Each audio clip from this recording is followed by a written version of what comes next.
Imaginez la scène. Vous êtes dans votre lit, il est tard et vous êtes épuisé. À ce moment-là, votre cerveau refuse de s'arrêter. Vous savez qu'il est important que vous dormiez, vous allez au travail le lendemain, il faut que vous vous leviez, vous devez être frais, mais vous ne parvenez pas à arrêter votre cerveau, vos pensées tournent en boucle, c'est l'horreur. Alors, il existe pourtant un bouton off dans votre cerveau, je vais vous apprendre à l'activer en moins de 3 minutes. Nous sommes tous plus ou moins amenés à être dans ces ruminations mentales là qui tournent en boucle tout le temps dans notre tête et qui vont générer du stress, des insomnies et une fatigue. Je vais vous apprendre par une technique très simple mais très puissante à désactiver votre cerveau autant de fois que vous le voulez. Mais alors, d'abord, pourquoi est-ce que notre cerveau ne s'arrête jamais? En fait, il est comme un ordinateur qui ne s'éteint jamais. Il ressasse, il analyse des données, il les reprend, etc. Mais le problème, c'est qu'il tourne en boucle et surtout sur des pensées qui sont complètement inutiles. Alors, pourquoi ça? En psychologie, on parle de suractivité du mode réseau par défaut.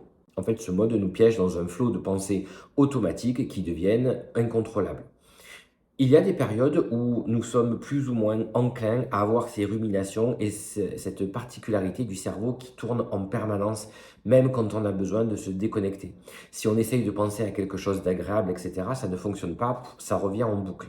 C'est des périodes pendant lesquelles on est particulièrement stressé, ou parce qu'on mange mal, parce qu'on a accumulé des nuits sans dormir, etc. Il y a des périodes, des contextes, ça peut être lié à des addictions aussi, où nous sommes amenés à ne plus arriver à faire preuve de discernement et tout est très envahissant.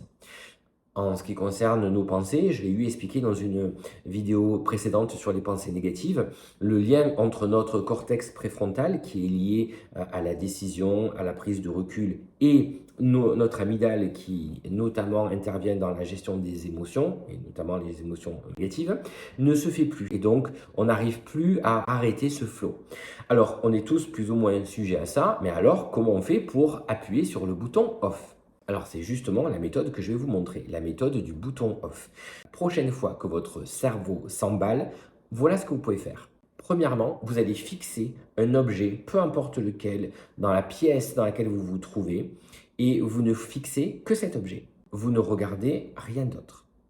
Ensuite, à voix haute, ça peut sembler ridicule, mais vous allez prononcer le premier mot qui vous vient à l'esprit, même si c'est un mot absurde, comme banane, cornichon, cactus ou dé à coudre, peu importe, le premier mot qui vous vient à l'esprit. Ce n'est pas une blague, c'est quelque chose qui va court-circuiter vos pensées. On hack notre cerveau à ce moment-là. Une fois que vous avez dit le mot absurde, banane, cactus, vous imaginez, vous visualisez un bouton off qui se clique dans votre cerveau. Vous pouvez même mentalement entendre ce clic. Ensuite, vous relâchez complètement vos muscles comme si vous étiez une poupée de chiffon. Vous relâchez tout et vous répétez cette séquence 3 fois.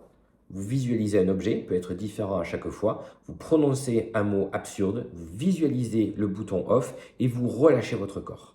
Et ça, 3 fois.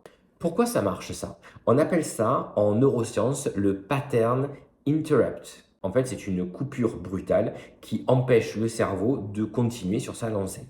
En fait, sur le fait de dire un mot absurde, ça force votre cerveau à quitter son mode automatique. En même temps, le fait de fixer un objet unique, ça va stopper le flot de pensées parasites. Et ensuite, relâcher votre corps complètement va donner un signal de détente à votre système nerveux. En résumé, votre cerveau peut s'arrêter si vous savez comment le hacker. La méthode du bouton off, elle peut être très puissante et instantanée. Il faut que vous fassiez les choses en pleine conscience et que vous le répétiez encore une fois, 3 fois. Alors, n'hésitez pas à tester cette méthode et dites-moi en commentaire ce que vous avez ressenti. Et ensuite, si vous voulez d'autres petites astuces pour hacker votre cerveau et vous détendre davantage, n'hésitez pas à liker, à vous abonner et on se retrouve pour d'autres partages. Sur ce, reposez-vous bien et je vous dis à très bientôt. Allez, salut!